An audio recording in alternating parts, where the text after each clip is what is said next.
Hello दोस्तों, welcome back to the Hindi sect. आज हम बात करेंगे रेवरेंड इंसैनिटी के चैप्टर्स 31 से लेकर 40 तक के बारे में। कहानी अब बहुत इंटेंस होने वाली है क्योंकि फैंग युआन ने अब अपने रूथलेस नेचर का असली डिस्प्ले शुरू कर दिया है।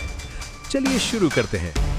चैप्टर 31, मो फैमिली का डिस्कशन और इनका सीन। कहानी शुरू होती है गु युए मो बे से, जो गार्डन में ट्रेनिंग कर रहा है। वो बहुत गुस्से में है क्योंकि उसने 7 दिन ट्रेनिंग की, लेकिन फैंग युआन से सिर्फ 2 स्ट्राइक्स में हार गया और बेहोश हो गया। तभी वहां उसकी बड़ी बहन गु युए मो यान आती है। मो यान एक रैंक 2 गु मास्टर है और अभी एक इन्वेस्टिगेशन मिशन से वापस आई है।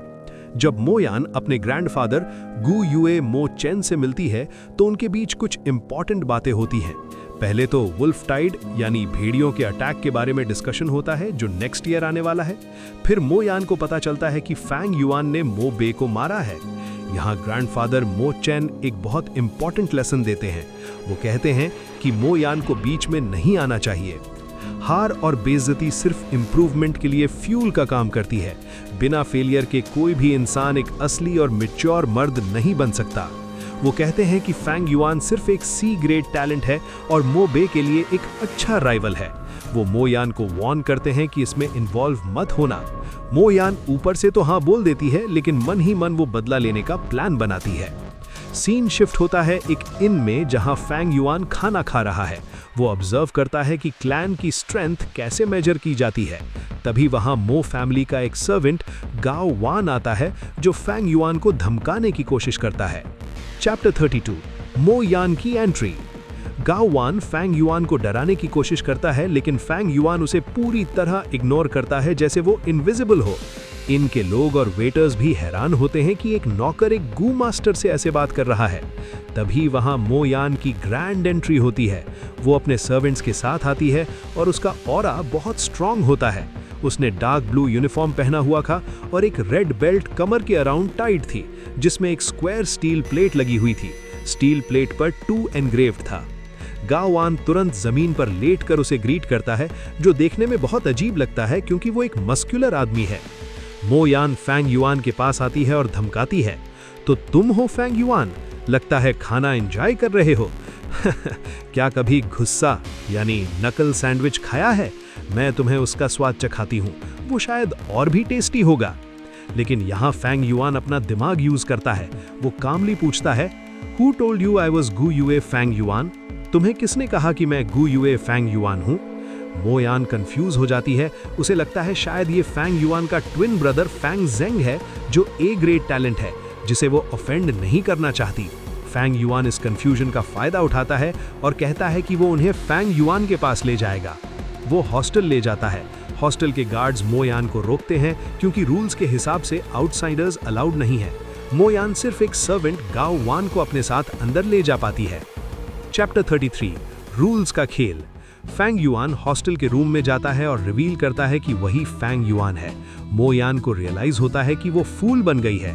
मो यान गुस्से में अटैक करने वाली होती है, लेकिन फैंग युआन उसे वार्न करता है। हॉस्टल में अटैक करना क्लैन रूल्स के खिलाफ है। मो यान रुक जाती है। फैंग युआन दरवाजा पूरा खोल देता है और उसे चैलेंज करता है। मो यान जोर से कहती है, क्या तुम्हें लगता है मैं अंदर आके तुम्हें मार नहीं सकती? फैंग युआन इसके रिप्लाई में बोलता है, तो करके दिखाओ। मो यान दरवाजा खुला देखकर और ज्यादा कंफ्यूज हो जाती है और अंदर नहीं आती।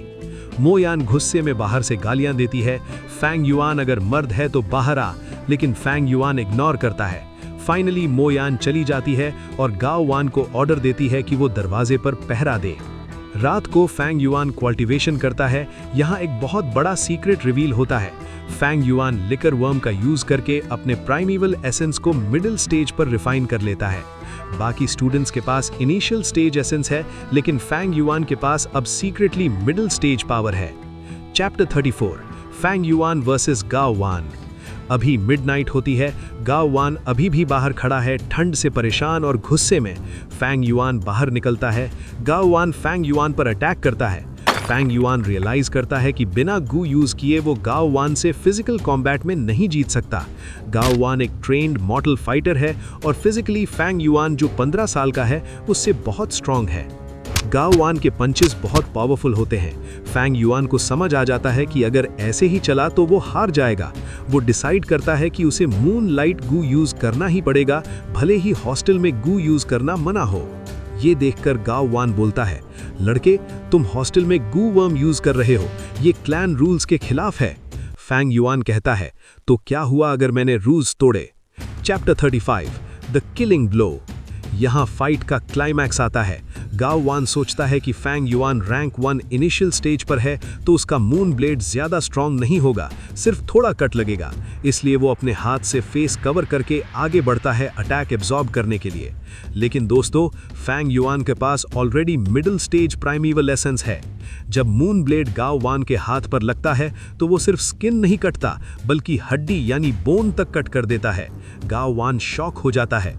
ये नामुमकिन है, एक रैंक 1 इनिशियल स्टेज का मून ब्लेड मेरी हड्डियां कैसे काट सकता है? ये सिर्फ मिडिल स्टेज ही कर सकता है। गाओ वान दर्द के मारे भागने लगता है और सेव मी चिल्लाता है। गार्ड्स देखते हैं लेकिन कोई हेल्प नहीं करता क्योंकि वो सिर्फ एक सर्वेंट है। फैंग युआन उसे चेज करता है और 2 मून ब्लेड से उसका सर धड़ से अलग कर देता है, यानी डीकैपिटेट कर देता है। सब लोग हॉरिफाइड हो जाते हैं। फैंग युआन वहां नहीं रुकता, वो गाओ वान की डेड बॉडी को वापस खींचकर हॉस्टल ले जाता है। क्यों? क्योंकि गाओ वान के घाव से पता चल जाता कि फैंग युआन के पास मिडिल स्टेज एसेंस है और इससे उसका लिकर वर्म का सीक्रेट एक्सपोज हो जाता। चैप्टर के एंड में फैंग युआन सुबह की रोशनी में चलता है, एक हाथ में तलवार, दूसरे हाथ में एक हेडलेस कॉर्प्स यानी बिना सर की लाश, और गार्ड्स डर के मारे कुछ नहीं बोल पाते। चैप्टर 36 द आफ्टरमैथ, डर का माहौल। सुबह होते ही एकेडमी में हाहाकार मच गया। स्टूडेंट्स के बीच ये न्यूज आग की तरह फैल गई कि फैंग युआन ने ना सिर्फ गाओ वान को मारा बल्कि उसकी बॉडी को मीट पेस्ट बना दिया। सब स्टूडेंट्स, यहां तक कि मो बे भी फैंग युआन से बहुत डर गए। उन्हें रियलाइज हुआ कि फैंग युआन कोई नॉर्मल स्टूडेंट नहीं, एक रूथलेस किलर है। एकेडमी एल्डर ने फैंग युआन को अपने ऑफिस में बुलाया। एल्डर खुद कंफ्यूज थे।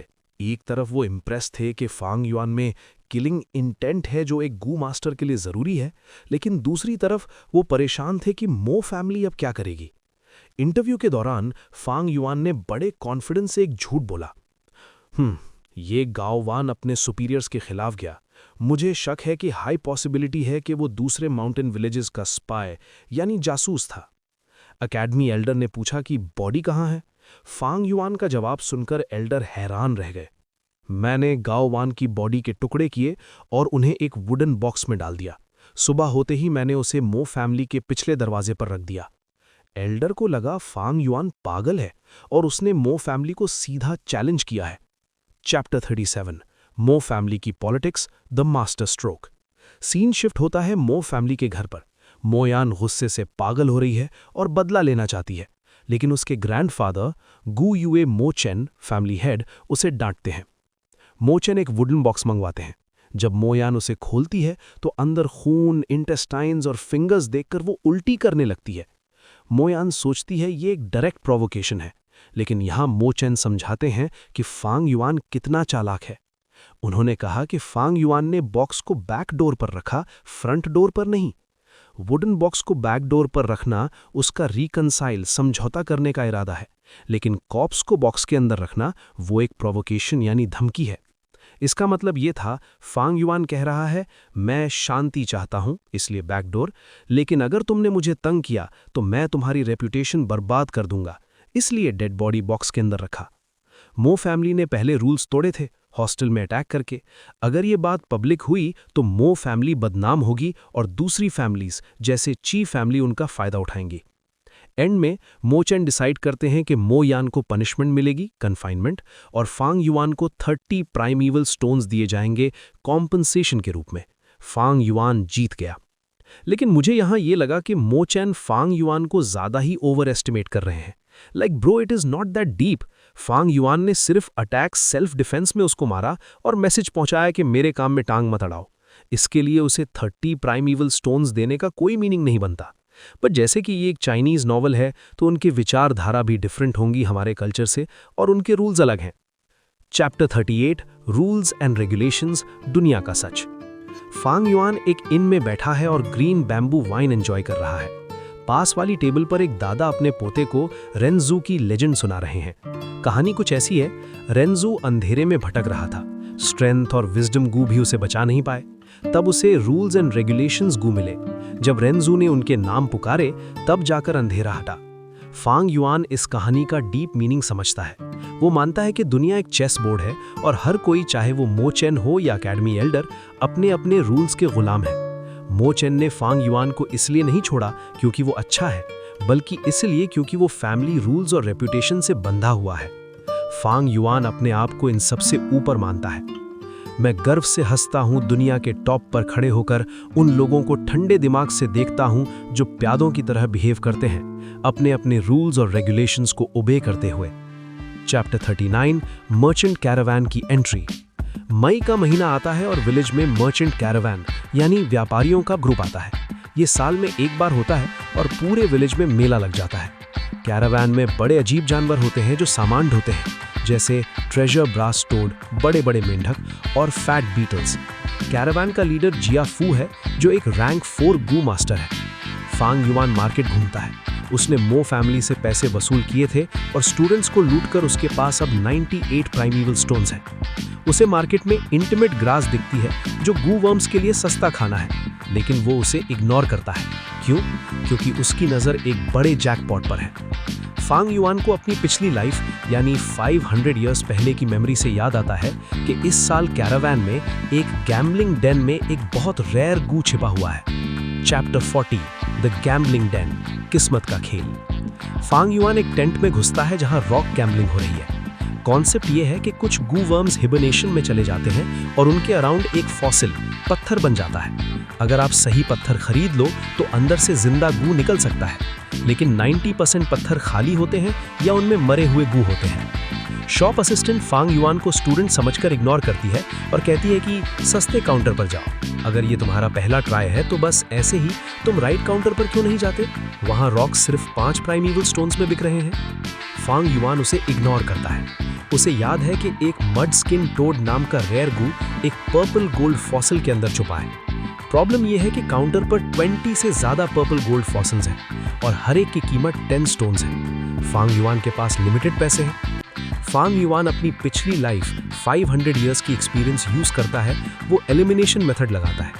नंबर 1, कुछ पत्थर फ्लैट है यानी टोड नहीं हो सकता, रिजेक्ट। नंबर 2, कुछ पत्थर स्मूथ है यानी मड स्किन टोड रफ होता है, रिजेक्ट। एंड में वो 6 पत्थरों पर फोकस करता है। उसे 80% कॉन्फिडेंस है कि इनमें से एक में वो रेयर गू छिपा हुआ है। इसको क्लिफ हैंगर पे छोड़ने के लिए माफी चाहूंगा। नेक्स्ट पार्ट नेक्स्ट मंडे को आएगा। सो वीडियो पसंद आए तो लाइक कीजिए और चैनल को सब्सक्राइब करके बेल आइकन को दबाना मत भूलना। Till next time.